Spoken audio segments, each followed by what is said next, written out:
Une histoire où la jalousie détruit tout, une braise secrète qui consume les cœurs et renverse les foyers les plus solides. Une femme tue son mari non pas par amour ni par haine, mais pour voler le mari riche de sa propre petite sœur. À Bamako, Kadidia, son mari riche et puissant ne lui offre plus la tendresse qu'elle désire. Lors d'un grand dîner illuminé de lanternes, elle observe Amina, sa cadette, aux côtés de son époux Issa, un jeune commerçant prospère et généreux. Leurs regards échangés, leur sourire simple et sincère la transpercent comme une flèche. Depuis ce soir-là, Kadidia ne dort plus. Elle compare, elle jalouse, elle désire ce qu'elle n'a pas.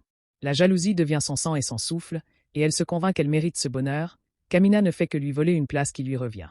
Les anciens l'ont pourtant dit dans les palabres, la jalousie d'une sœur est plus dangereuse que la morsure du serpent. Mais Kadidia ferme ses oreilles aux proverbes et ouvre son cœur au poison. Elle se rend en secret chez un marabout réputé, un vieil homme aux yeux voilés par les encens, et lui demande un pacte, détruire son mari et briser l'amour d'Amina et d'Issa. Le marabout l'avertit, ce que tu demandes n'apporte pas seulement la mort mais aussi la malédiction. Kadidia refuse d'entendre. Quelques jours plus tard, elle verse le poison dans la coupe de son mari. Au matin, il ne respire plus, et le village se couvre de deuil.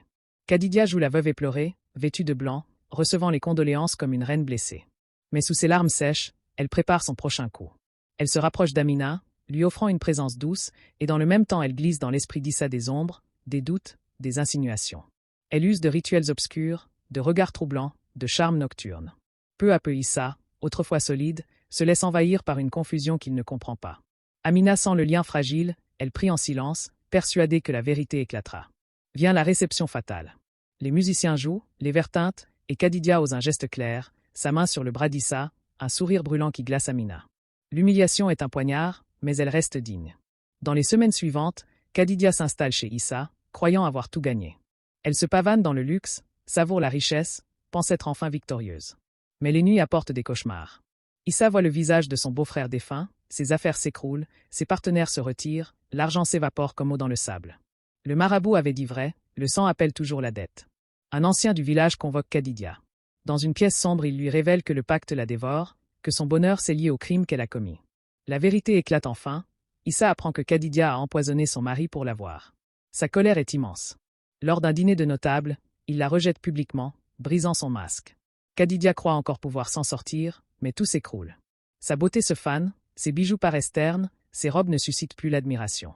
La villa résonne vide, les domestiques l'évitent, ses amis s'éloignent. Amina, elle, relève la tête, et malgré la blessure, elle gagne le respect et l'admiration du peuple pour sa force silencieuse.